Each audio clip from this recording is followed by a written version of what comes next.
you guys, I threw out the word like community, building community a couple times, but our first presenter has been building community on the South Island and internationally for 45 years. And when I asked her what she does, she said she's a deep listener. And I can't think of a better way to start tonight than with some deep listening. She is the founder and developer of our ECOVILLAGE. Please give it up for Brandy Gallagher.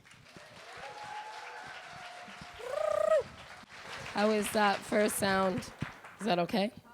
Was going to show up in a top hat and my magician's cape, because tonight is about creating a conversation and diving into a dialogue titled Awakening the Dragon.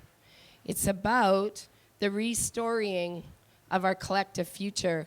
It's a conversation for all of us, not just tonight and these speakers, but all of us at this epoch of human history. This time we all chose to be here on this planet.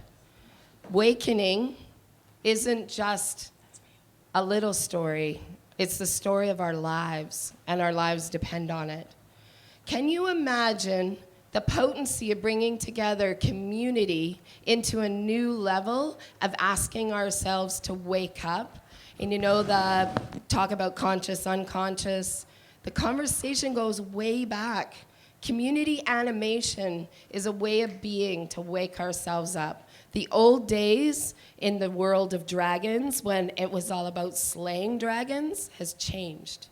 The days now become in community animation where we actually wake up the dragon within each of us.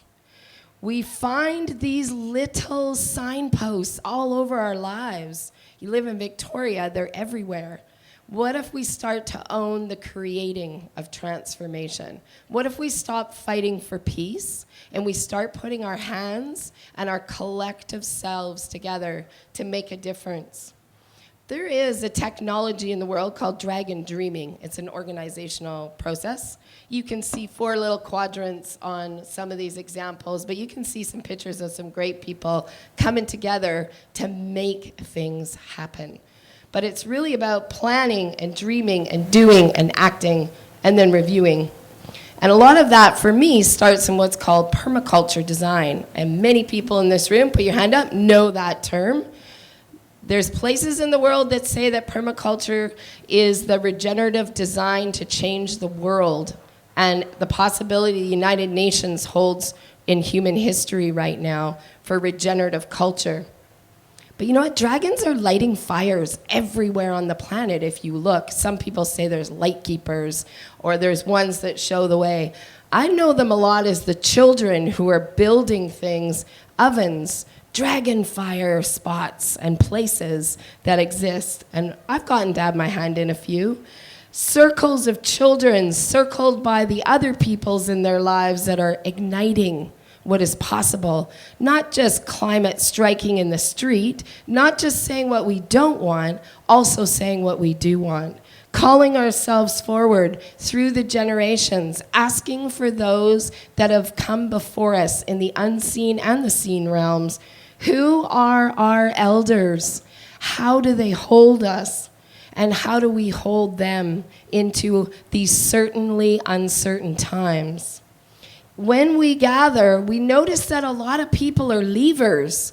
Western culture has been built on a means of leaving, always moving, always transient. It's kind of cool to be nomadic these days. But leavers don't actually necessarily create a sense of place. And how can we awaken in place until we learn to deal with our shit and actually turn what most people think is crappy into resource? How can we go waste to opportunity?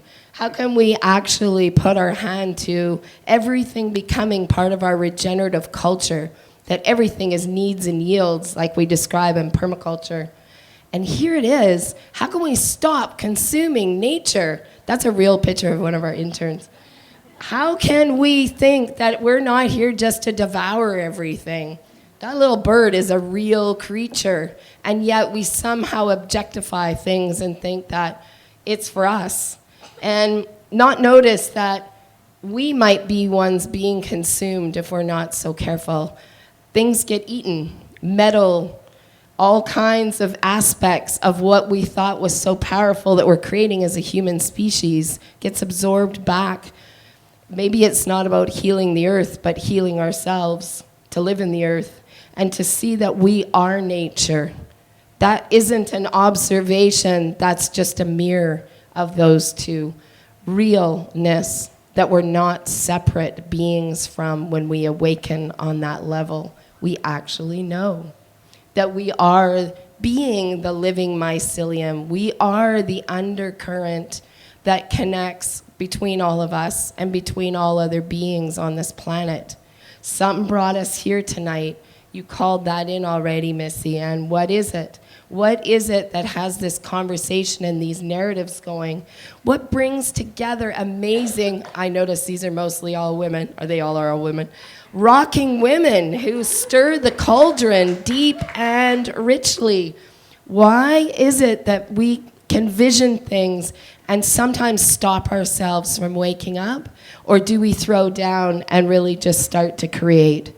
We're at this tipping point now, this edgy place. In permaculture, we say the edge is where the action is. It's the intertidal zone of the way things were and where we're going to in certainly uncertain times. And as we walk forward, what we notice is more and more the most important question of where we're going next is that deep inside ourselves, we actually know we know. When we stop and we deeply listen, we know how to be in this world in a very different way. The next choice is to actually put action and deep intention and love to it.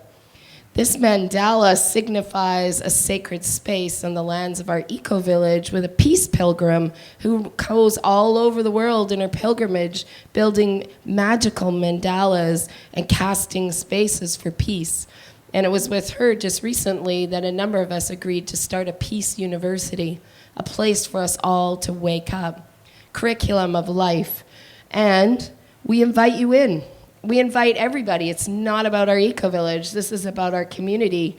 We have places and projects and ways of uniting to awaken the dragon with all of us.